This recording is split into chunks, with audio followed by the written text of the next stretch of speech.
السلام عليكم خياتي، كي راكم دايرين؟ نتمنى ان شاء الله تكونوا كامل بخير. نتمنى ان شاء الله فيديو تاع نهار اليوم يلقاكم باحسن الاحوال يا رب. اليوم ان شاء الله جيت باش نشارككم طلبيه تاع بقلاوه. كانت عندي طلبيه فيها 130 حبه، غادي نشارككم كامل التفاصيل، شنو نحتاجو مقادير في هذه الطلبيه وش هما البلاوات اللي خدمت فيهم، وغادي نعطيكم تاني كذلك وصفه سريعه سهله التحضير، وكذلك غادي نشارككم طريقه سهله وبسيطه لصنع العسل المنزلي. اول حاجه كما كنتوا تشوفوا هنايا الطلبيه تاعي بعد ما كملتها كامل وزينتها بهذه الطريقه. الطلبيه تاعي انا خدمتها في يومين، نتوما في 3 ايام عفوا. نتوما تحاولوا انكم تنظموا وقتكم. اول حاجه شدرت بها، اول حاجه كتبني قبل شدرت روحت طيبت الحسل اللي انا نخدم به جميع انواع الطلبيات بطريقه سهله وبسيطه. هنا الكميه تاع الحسل اللي غادي نحتاجها للبقلاوه، شريت 4 كيلو تاع السكر، شريت عفوا 5 كيلو تاع السكر. 4 كيلو طيبتها كامل، والكيلو الخامس خليته على جيه باه نديره في الحشو تاع البقلاوه. كما كتلاحظوا جبت الاخر الصبيره ولا القدره تاعكم اللي تكون ثقيله ولا كيكوطه اللي تكون ثقيله. لازم عليكم اول مرحله لازم عليكم تكون ناشفه تماما. علاه بنطيبوا الحسن، انا هذه هي طريقتي. فرغت كامل هذيك الكميه تاع السكر حوالي 4 كيلو، ودرت مع فوقها الماء. كما تلاحظوا القدره تاعي لازم تكون ناشفه، وهنايا كبيت الماء ديريكت كما تلاحظوا بهذه الطريقه. هنايا بالنسبه للاخوات اللي يبغوا يطيبوا الماء، الكميه تاع الماء يكون بالتفصيل. في كل 5 كيلو تاع سكر ديري كيلو ونص تاع ماء. هنايا غادي نعطيكم الكيل بالضبط. هنايا درت حوالي يدرو تاع ماء. كما تلاحظوا الماء يكون طالع شويه، النار لازم عليها تكون قويه باش السكر تحتاني يذوب وما نخلطوش، ومن بعد كي يبدا يغلي يجينا سوا. وانا في نفس الوقت قلت لكم هذه بالليله قبل كنت دايره غير شكشوكه تاع بطاطا وبصله وكابو يعني الكورجيت، وقدمتها بهذا الشكل. هذا هي النهار الاول كنت جاتني حمصت الكوكاو وخليتها ليشي. اليوم الثاني في الصباح اول حاجه اللي بديت فيها هي خدمت العجين هذا اللي شريته بزاف، شريته في الستوري في الانستغرام، وكاين بزاف الاخوات اللي عرفوا الاجابه، وكاين بعض الاخوات اللي ما عرفوش الاجابه وقالوا لي كاين اللي قالوا لي بقلاوه، وكاين المهم معظم الاخوات عرفوا باللي بقلاوه. هنايا الكميه تاع الفرينه شحال احتاجينا حوالي 2 كيلو ورطل تاع فرينه باش نخدم 3 بلاوات تاع بقلاوه. ونحتاجو قلت لكم هذه 3 بلاوات خرجت لي انا 132 حبه بالضبط. هنايا العجين تاعي دائما شاركتكم عده مرات طريقه صنع البقلاوه والعجين بالتفصيل الممل. اللي باغي تشوف الفيديو بطريقه بالتفصيل الممل ما عليها، غادي نخليكم الرابط في صندوق الوصف، روحوا شوفوا الوصفه بالتفصيل. نحاول انني نشارككم روتيناتي فقط. هنايا بعد ما العجين تاعي كورته كامل بهذه الطريقه وخليته يريح واحد الساعه ولا ساعتين، عاد كينا نبدا نخدم به.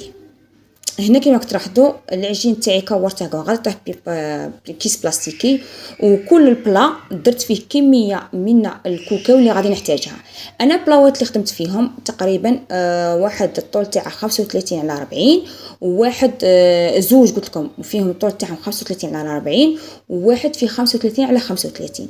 هذه الكميه اللي قطعت لي قلت لكم 132 حبه، درتهم بهذا الشكل وخليتهم يريحوا هذه مع الصباح. في الليل عاد كينا بديت نخدم في الطلبيه. دائما البقلاوه كل ما تعطيها الوقت تريح فيه كل ما تعطيك نتيجه شابه. هنايا في الليل اول حاجه في الفتره المسائيه بديت بالفطور تاعي. العشاء عفوا خليته على جهه يطيب باش نروح نخدم بقلاوه يكون صايم نكون ضامنه بلي في حشايه راه يطيب. درت لي زعبه، درت كميه من البصله قليتها جيدا، ودرت معها الكبده والكانزه تاع الدجاج احنا نقولها لي زعبه، وبديت نقلي فيهم جيدا على النار قليله حتى يتقلوا مليح. هنا اللي كان عندك حبه فلفل تاني تقدري تضيفي لها حتى تعطيها واحد البنه رائعه. انا هذه هي طريقتي باش نخدم لي زعبه. هنا بعد ما تقلوا لي جيدا في نفس الوقت ندير الطاوله اللي دايره فيها الدهان اللي غادي نحتاجه. هنا كميتين تاع الدهان غادي نقول لكم احتاجيت حوالي كيلو تاع دهان. هنايا نوريكم تاني كذلك الحسل تاعي بعد ما قلت لكم طاب بالليله قبل وبرد تماما. شوفوا جاء ثقيل وعاقد وكانك الحسل شريتيه. شوفوا الطريقه، انا هذه هي طريقتي. ثاني نعطيكم ملاحظه، كي يبدا يطبخ لكم الخليط تاع السكر والحسل اللي باغي نطيبوا بالحسل، ضيفوا له حوالي شويه تاع الشب باش السكر تاعك ما يتسكرلكش. نولوا نروحوا لي زابط تاعنا. هنا لي زابط تاعي بعد ما تقلوا لي جيدا، ولازم ليكم يتقلوا، كل ما يتقلوا مليح كل ما تضمني ان الوصفه تاعك تجيك شابه. هنا ضفت لها حوالي حبه تاع طماطم كنت مرابيتها، ومعاها فص تاع ثوم. تاني كنعاود نقلي فيهم للمره الثانيه، ومن بعد ما تقلوا لي جيدا ضفت لهم ملعقه طماطم مصبره وعكريه، ملعقه صغيره تاع عكريه وملح وفلفل اسود وورقه تاع رن. ومن بعد مرقت وبقيتهم يطيبوا على نار قليله. هنايا صايي نكون باللي ضمنت باللي انني حشايه راه واجد، ودنيتي راها نقيه. كيما تلاحظوا لازم علي نغسل الاواني اللي نحتاجهم وكاع. انا راني نوريكم شنو نوريكم في كوزينتي. انا الغرض تاعي انني نوريك نحفزكم والاخوات اللي خدموا الطلبيات هكا، نقول لكم قدام تخدموا اي طلبيه لازم عليكم تنقوا دنيتكم باش كي تخدموا اليس.